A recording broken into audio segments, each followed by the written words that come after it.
early 50s, 1954, was when the San Francisco Bombers were formed. My other job is as a software engineer for a company called Autodesk. And I guess the great thing about that is they have pretty good health insurance. So it helped me with my second job here. Started during the Depression in 1935. Very different type of game than it is now. The one concept that was the same was guys and girls were involved. I'm a nurse, and so I like to take care of people outside of this arena. But when I'm here, my goal is to beat other people up. A guy would skate until he could almost drop on this bank track, and then he would, his teammate, a woman, would take over. And they would skate for hours and hours, and they noticed was the crowd really responded when there was a lot of collisions, and so they ended up drafting up plans and turning it into a contact sport. My dad is probably the biggest roller derby fan that I know of. Back in the 60s and 70s, he used to come to many a game right here in this auditorium, and he used to take me when I was a little kid. I used to figure skate, and then I transitioned to ice hockey.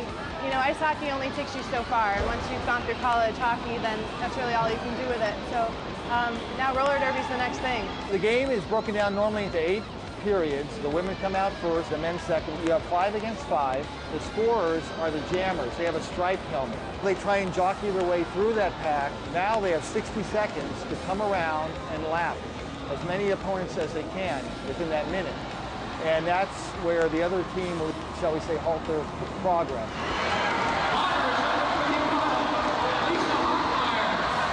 We really do hit each other, and we really fight. With roller derby, you've got to score points, and you want to make it exciting for the crowd.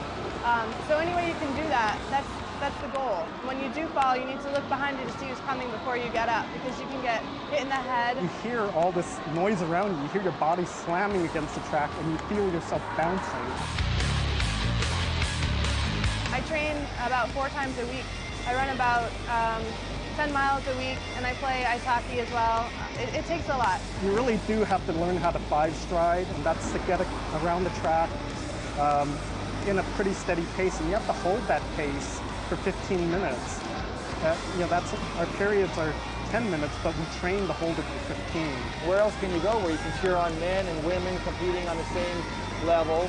I think it gives me a sense of belonging to a team. There's really great teamwork. I feel like roller derby is really coming back. People are getting really excited. We're trying to build it back up where we have more games. I think this thing is really starting to snowball. Don't tell them, but you know, I'd do it if they didn't pay me. I mean, I just love being out here.